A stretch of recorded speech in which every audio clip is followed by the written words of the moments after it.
That was, of course, a difficult year, but I also understand that we are moving in the right direction. And it has been sent yesterday by President Putin in his address. So the situation is in Ukraine. Ukraine itself is in an extremely difficult position right now. It is becoming fable and fable. And this is mostly due to the Western assistance. It is only half of population is living right now in Ukraine. Its gross domestic products is 35% down.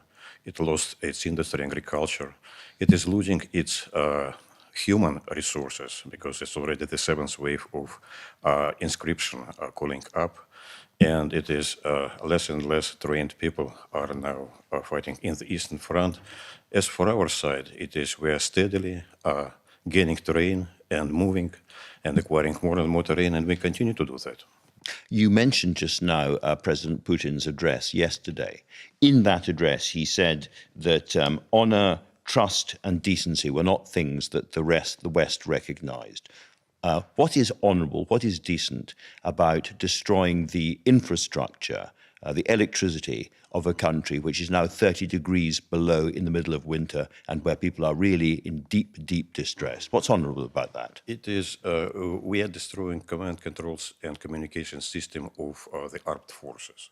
But also the electricity system. The command control and communication system of armed forces, just to prevent movement on it. As for decency, he was speaking about different things. He was speaking about the acknowledgement that we have heard recently that 8 years of negotiations about Minsk agreements. Minsk agreements is, in fact, it's a peace plan. It's a real peace plan. It was all imitation of diplomacy, like Boris Johnson has said. It has been done for reinforcing. They have need 8 years to reinforce Ukrainian forces, as Merkel has said, and François Hollande as well. So this is a kind of decency. It was deception was, in fact, deception. Reality is we really did believe that Minsk agreements could be implemented and it could bring peace to Donbass. It didn't happen. I want to come to how peace could one day be achieved a little bit later. But before we do that, I just want to stay with the war. According to the United Nations itself, around 8,000 civilians have been killed, including 450 children. And I just wonder how you feel about that. Badly, but I can tell you that also in accordance with United Nations calculation, after 2014 and this coup d'etat in Kiev, 12,000 civilians has been killed, while Ukrainian forces standing just in front of Donbass were shelling every day Donetsk, Lugansk, and towns and villages over there. Your president has described the regime in Kiev as a neo-Nazi or a Nazi government. Can you explain to people listening how it's possible for a Nazi government to be run by a Jewish president? No, that's a question, a very hypothetical question. We are speaking that it's ideologically wrong, absolutely, to oppress one of the nations. Just imagine, for instance, that Belgium will prohibit French language. What President Hollande, what President Macron is going to do? Safely just go for elections and just neglect what is going to happen. The Kiev regime at the moment, he is prohibiting Russian language, Russian people. He is saying that all Russians get out of the country, prohibiting education, other things, discrimination and selling. This is what is bad. This is why we are calling this such an approach. It's a Nazi approach. But your government says again and again that you are not going to war against the Ukrainian people. Exactly. And yet 8,000 Ukrainians killed, 13,000 badly injured. And this is happening because of the blast effect of Russian shells and Russian missiles hitting buildings, hitting nurseries, hitting hospitals. This is not an ordinary military operation. This is a war of conquest. No, Mr. Marr, this is not a war of conquest. It is a war of It's not a war. First of all, this is a special operation in which we are trying to defend Russians and Russian-speaking, as I have said already. You are bringing me ciphers, but what to do with the ciphers that has about killing that has achieved before in Donbass? Because every such terroristic attack, every criminal did, and I will say that last Sunday, shelling was continued of Donetsk Republic, and 12 people were killed, if I'm not mistaken, 12 or something. And they're shelling exactly buildings of the people, the electricity infrastructure, and all of that. Let us stop this, and we will think about this further. We talked about the president's speech yesterday, and I suppose the big surprise in it, or the big announcement at the end of it, was that Russia was withdrawing from the so-called Fresh Start missile agreement with the United States. But we've seen something on the Foreign Ministry Telegram channel saying that this can be reversed. So can you clear up whether or not Russia is withdrawing from that treaty, and if so, why? Withdrawing is a wrong word. The right term is suspension. Suspension means, first of all, the origin, why it has happened. What we are seeing right now is that United States, as a part of the treaty, is becoming more and more adversarial. Its policy line is a strategic defeat on Russia, strategic defeat, you can imagine that. And also it has been joined by France and Britain in this line. They also would like to put strategic defeat in Russia. By the way, UK is increasing its nuclear arsenal by 40%, as we understand, number of the warheads on the nukes in the submarines. All of that. We have very few compared to you. Very few. Come on, they are saying that China also has a similar number, but the US is doing an effort to bring it into the negotiations. So all in all, it makes a fundamental change of circumstances, which lawyers are calling as a precondition to change the situation. Let me explain to you. Okay, but let me explain to you. What we are doing right now, we are suspending our participation in this treaty, which basically means that we are suspending verification procedures. Yes. Some exchange of information. Yes. However, we are responsible participants, and the limits on the nuclear warhead will remain. We will stick to the limits that has been inscribed in the treaty. We also will continue the exchange about launches of missiles. So the main part of the body of the treaty will remain, and this is reversible. It is reversible. A suspension could be reversed. Yes. Under what circumstances could it be reversed? We shall better conditions. We will need to see that U.S. is reversing its policy of creating anti-Russia out of Ukraine, that it is coming back into the normal strategic situation. One of the fundamentals, by the way, it is the link between offensive and defensive weapon. It is absolutely important. It has been from the very beginning of the strategic process, but U.S. has gone out of ABM treaty, which is, of course, one of the major preconditions of the stability here. Is this the beginning of a wider world war between Russia and the West?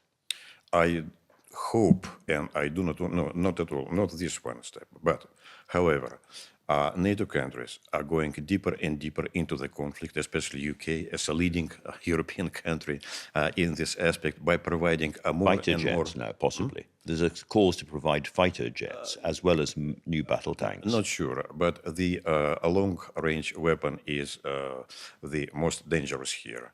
The longer range of this weapon will be, the further we will have to push this line in Ukraine, because we need to safeguard Crimea and the main part of Russia. So if UK is provided longer range weapons, so we will need then to push this line further into Ukraine just to secure ourselves.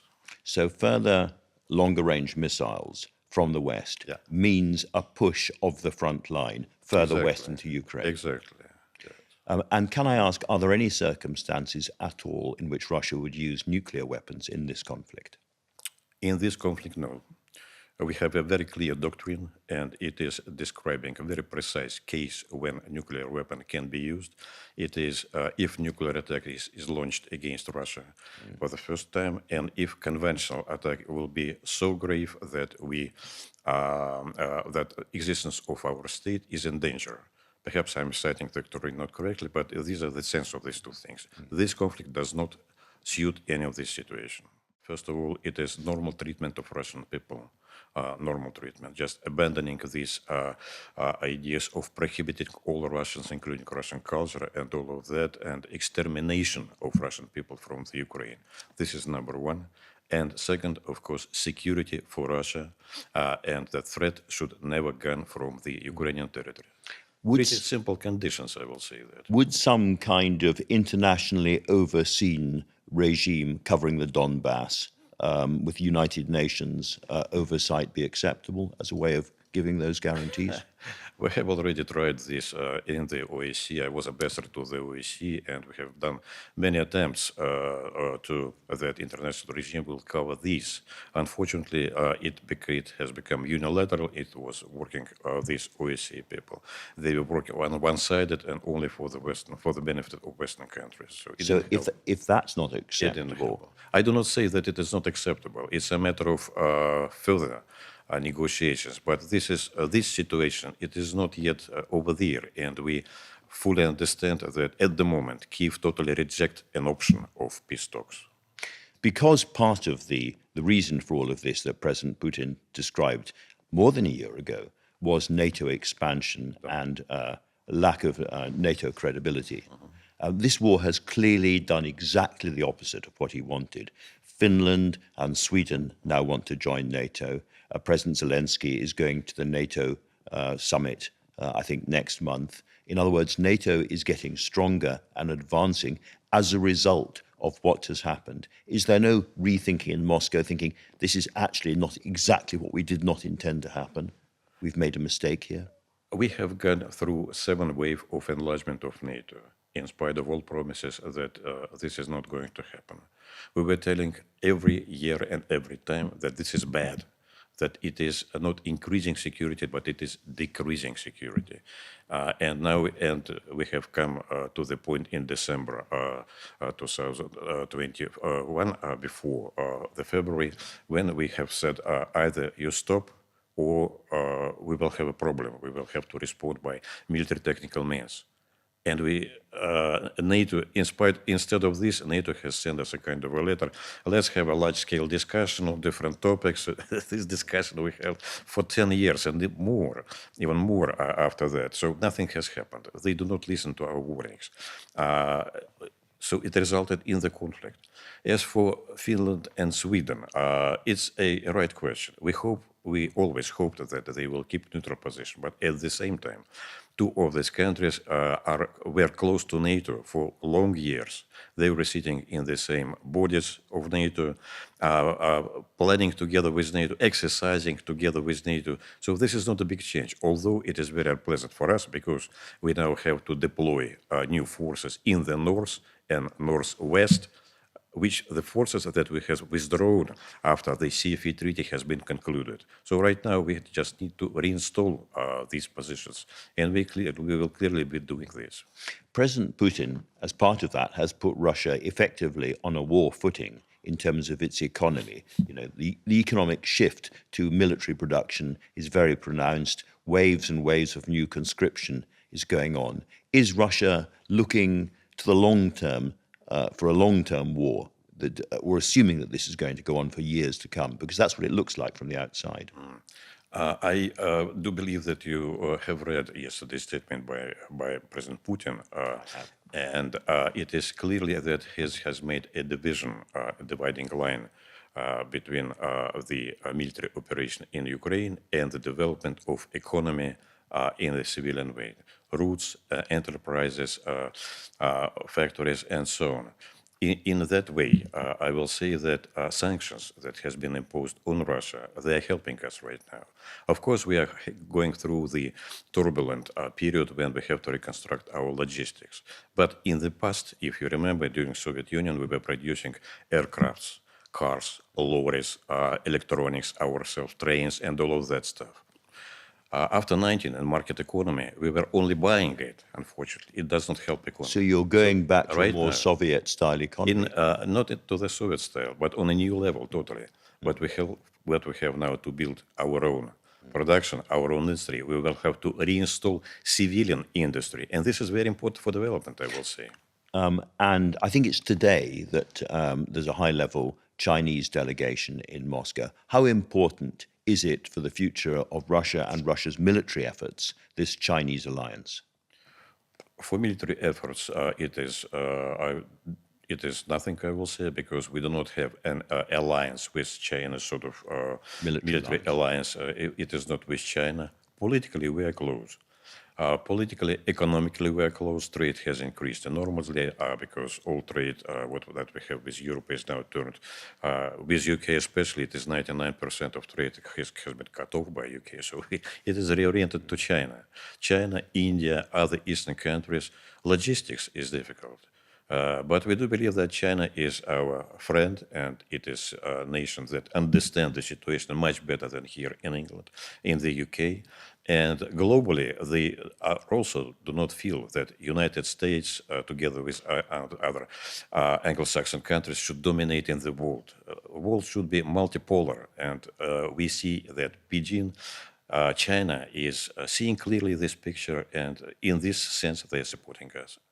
Final question, Ambassador. As I say, it's a year on. We've seen inflation all around the world. We've seen an increase in world hunger as a result of this war, and clearly an increase in instability around the world. From your perspective, knowing Moscow as you do, how long do you think this will go on for?